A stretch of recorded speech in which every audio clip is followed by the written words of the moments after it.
हिमाचल में हाल ही में हुए उपचुनाव में बीजेपी की हार पर वन मंत्री राकेश पठानिया ने माना कि अति आत्मविश्वास से ही बीजेपी उपचुनाव हारी है, पर अब 2022 जीत की तैयारियों में जुट गए हैं।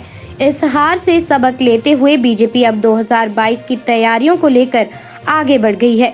पार्टी के वरिष्ठ नेताओं जेपी नड्डा, शांता कुमार, प्रेम कुमार धूमल सहित अन्य वरिष्ठ नेतृत्व एकजुट होकर पार्टी को संभाले हुए है। उपचुनाव में हार के क्या कारण रहे, इन सब बातों को लेकर शिमला में होने वाली प्रदेश बीजेपी कार्य समिति की बैठक में चर्चा भी की जाएगी। धर्मशाला में राकेश पठानिया ने केंद्रीय विश्वविद्यालय व कांगड़ा हवाई अड्डा विस्तार को लेकर भी अधिकारियों से चर्चा की। इसके अलावा उन्होंने नगर निगम धर्मशाला में कई पदों के रिक्त होने के मामले को उठाने की बात कही है।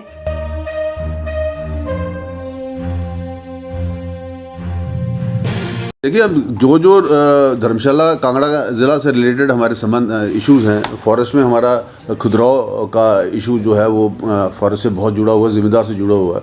उसके ऊपर 10 ईयर फेलिंग प्रोग्राम को रिड्यूस करके 5 ईयर पे लाने की हम बात कर रहे हैं। इसके अलावा सेंट्रल यूनिवर्सिटी का जो है केस, उसका फॉलोअप, उसके लिए मैं आज यहाँ पे आया था। इसके अलावा जो एडमिनिस्ट्रेशन साहब बैठ के कांगड़ा एयरपोर्ट के एक्सपेंशन को लेकर सीएम साहब ने निर्देश दिए थे कि उसके बारे में हम विस्तार से जो उसकी रूपरेखा तैयार करके दिल्ली चले, उसके लिए भी आज हमारी बैठक हुई है और आगे एक बैठक और होने वाली है। और इसी तरीके से लेके म्यूनसिपल कॉरपोरेशन के कुछ इश्यूज़ हैं, उसके लिए आज हमने बैठना है।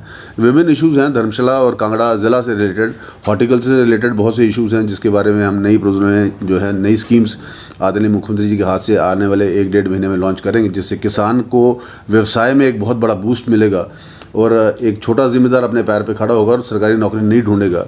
ऐसे बहुत से यूनिट्स हैं जो हमने इसमें ऐड किए हैं, उसकी समीक्षा भी ले रहा हूँ और उसकी बैठकें भी कर रहा हूँ। मुझे लगता है कांगड़ा के किस मुद्दे की अनदेखी की ये बात करते हैं, ज़रा मुझे कोई मुद्दे बताओ तो सही। आगे मुझे भी ये समझ लगती है आज तक कि किन मुद्दों की बात करते हैं, कि किन मुद्दों पे अनदेखी हो रही है। मुझे नहीं लगता कांगड़ा की किसी मुद्दे पे भी अनदेखी हो रही है। हम इतना बड़ा काम आम पे कर रहे हैं, इतना बड़ा काम हम एक्सपेंशन पे कर रहे हैं, इतना बड़ा काम हम सेंट्रल यूनिवर्सिटी पे कर रहे हैं, इतना बड़ा काम हॉर्टिकल्चर के ऊपर कर रहे हैं, इतना बड़ा काम हम खुदराव ज़िम्मेदार के साथ कर रहे हैं। इन्होंने क्या किया 5 साल जब इनकी सरकार थी, जब इनके यहाँ पे मंत्री थे, संतरी थे, इन्होंने क्या यहाँ पे कांगड़ा के लिए कोई बताएं कोई विशेष प्रोजेक्ट जो ये लेकर आए और हमने यहाँ से भगा दिया हो। ये केवल एक फोबिया बनाया गया है कि कांगड़ा की अनदेखी। मुझे समझ लगता है कि किस किस्म की अनदेखी की बात कर रहे हैं। सुधीर शर्मा की बात करें, जिसने चुनाव लड़ने से मना कर दिए, जिसकी पार्टी की सरकार की यहाँ पे जमानत जब्त होगी, आप उस सुधीर शर्मा की बात कर रहे हैं। क्या ये ऑपोजिस्ट लोग हैं जो राइट मूवमेंट का इंतजार करते हैं, जो अपने पार्टी के और अपने संगठन के वफादार नहीं हुए? आपके वफादार कहाँ से होंगे? सुधीर पे मैं कोई कमेंट नहीं करना चाहता।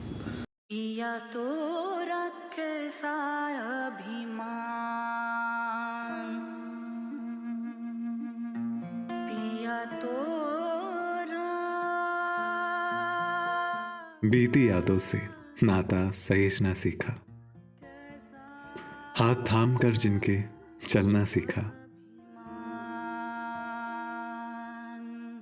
गिरने लगती जब तो उनसे संभलना सीखा।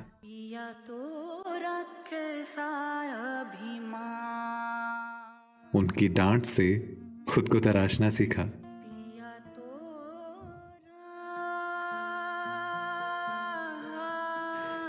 घर से दूर होकर भी दिल को हमेशा यह एहसास रहता है, उनका प्यार और फिक्र हमेशा मेरे साथ रहता है।